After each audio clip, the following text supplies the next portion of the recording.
Assalamu alaikum guys. Today we are going to discuss about an ode. What is an ode poem? An ode is a type of poem that has been popular among writers as far as back ancient Greece. The most common way to define an ode is a serious reflective poem that explores a writer's feelings on a particular subject. Usually odes are a form of literary praise for their subject. In keeping with this meaning of an ode, literature is full of famous examples of ode poems that have been written over the years. The praiseworthy subject of an ode can be a person, a place, an object, or even a natural phenomena. Now we are gonna discuss about the types of an ode and their formats. Okay, there are three major ode poem formats that have been developed over the centuries. These types of odes stick to the definition but have unique structures and rhyme schemes. An ode's rhyme scheme is often the easiest way to determine which type of ode it is, though structural elements also vary significantly between the three formats. Pindaric Odes. The ancient Greek poet Pindar, who lived from approximately 518 BC to around 438 BC, developed an ode form that he used primarily to praise the winners of the Olympic, Nemean, Isthmian, and Pythian games, which were very important events in Greek culture at that time. Pindaric odes have a three-part structure. They begin with a strophe, a stanza of two or more lines that gets repeated. This is followed by an anti-strophe, which has the same meter as the strophe, and finally by an epode, a stanza to summarize the poem. The epode has a different meter from the strophe and antistrophe. Pindaric odes have often irregular lines, lengths, and don't follow a specific rhyme scheme. They were meant to be changed and they were meant to be chanted by a chorus of people and were typically accompanied by dancing. Horatian odes, characteristics of an ode. There are several characteristics of odes that generally exist across all three types. These characteristics include length. Odes are usually fairly long poems taking the time to go into detail about their subjects. They are usually longer than sonnets but shorter than epics, which is quite a wide margin. Tone, regardless of their subject matter, does are usually seriously in tone. They are sincere reflections of the writer's feelings rather than light-hearted or humorous poems. Now we're gonna discuss about the ode examples. Okay, guys, you know what? There are hundreds of ode examples that have been written over the years. Some ode poem examples date back to ancient Greece and Rome and are generally read in translation, while others are much more modern. These odes were all written about subjects that were important to their poets and to the cultures that created them more generally. So now we're gonna discuss about classical odes. Pindar's odes are quite long and they are also in different translation form the original Greek.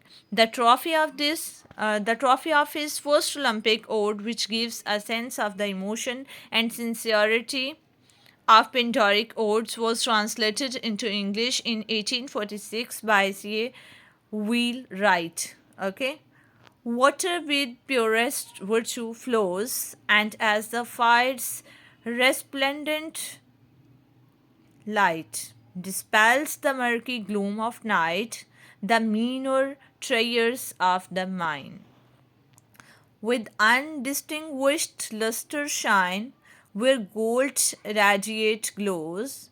Thus too when flames the orb of day, the anxious eye in vain would soar along the desert air, intently gazing to explore, and other star whose lustre fear shines with a warmer ray, and we will sing in loftiest strain the contest of Olympian's plain, whence Saturn's mighty son to praise, Poets the hymn of triumph raise, to hear's festal doom who bend their way.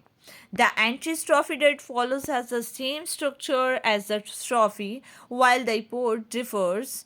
Horace's odes have a structure that makes it easier to see how the whole poem plays out, as in this ode of Augustus Caesar.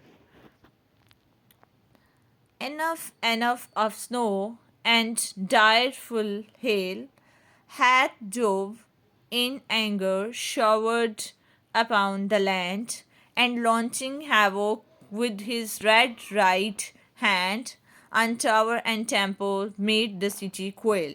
Made all the nation quail, lest Pharaoh's age should come again with brood of monsters strange, when Proetus drove his ocean herd to range the mountain tops in wondrous pilgrimage.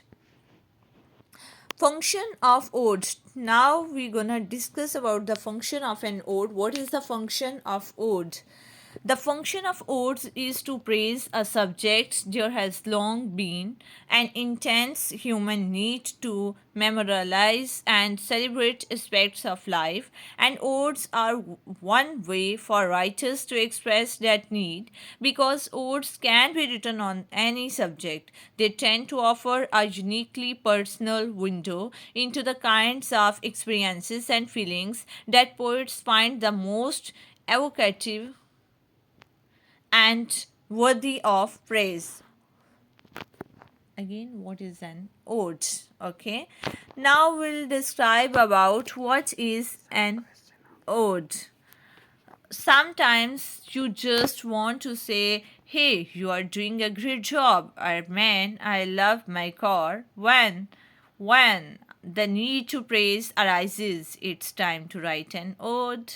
An ode is a serious and fairly long reflective lyric poem that conveys the speaker's sentiments about a person, place, thing, or idea. An ode offers praise or reflection on something or something to someone, something or someone of interest or importance, which sometimes may include appreciating that thing you drive. Pindaric Ode. The ode goes all the way back to ancient Greece. Of course, the Greek didn't have cars to write about, so they wrote about things most important to them, art and games. Okay, the Pindaric Ode, named after the Greek poet Pindar, began as a choral poem meant to be sung during a public event. The most influential of Pindar's poem are four books of odes celebrating the Greek classical games, the Olympians, Petrians, Ismenian, and Nemean. These heroic odes celebrated the winners through metaphors, myths, a chorus, chant, and a dance. To further explain, we first need to understand that a chorus in this case is a group of people who would sing or chant the lyric of the ode. The chorus moved collectively in a sort of dance during certain parts of the ode. The chorus was responsible for delivering the three stanzas that made up the Pindaric Ode: the strophe, the antistrophe, and the epode.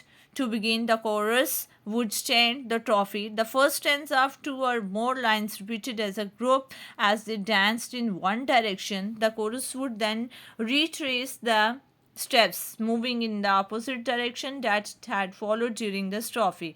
This is called the antistrophe.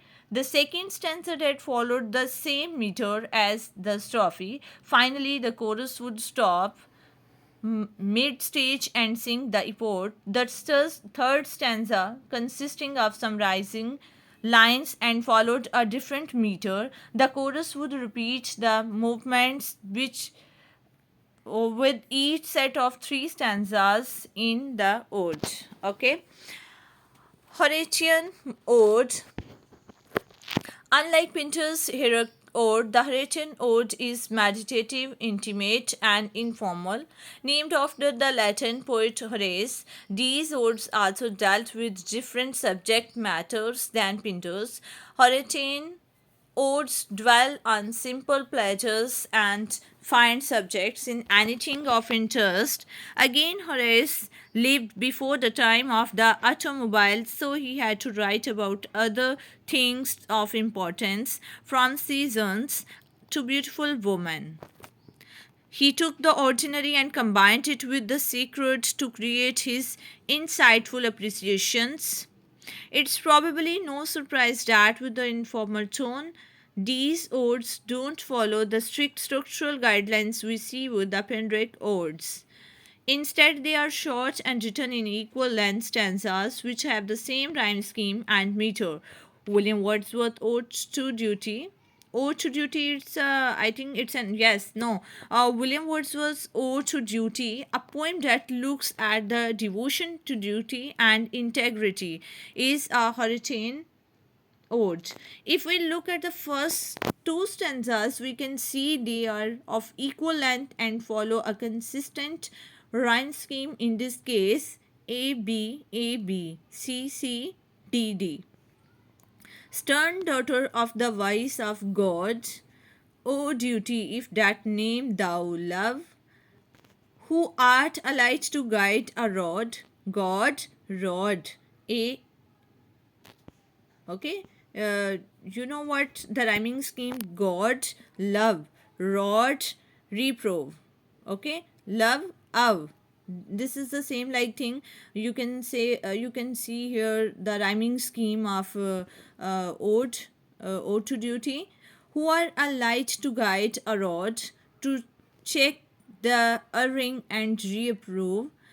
Thou who art victory and law, when empty terrors overweigh, from vain temptations dost set free, and calmest the weary, strife of frail humanity. There are who ask not if thine eye beyond them who in love and truth, where no misgiving is, rely upon the genial sense of youth, glad hearts without reproach are blot, who do they work and know it not. Oh, if through confidence misplaced they fail, this saving arms dread power around them cast. Irregular ode. Now we will describe about irregular ode. It's an important to note, however, the Wordsworth did not use the Horatian ode from form for all of his poems. His ode intimations of immortality follows the last of the ode variations, the Colleen ode, named after Abraham Cole, better known as the irregular ode. The irregular odes does not follow the Pindaric or the Horatian ode structure. In fact, it does not have a set structure at all. So the poet is allowed greater flexibility to a variety of subjects and modes. Okay, guys, today is enough. Inshallah, we will start the next topic in the next video. Okay, guys, Allah Hafiz.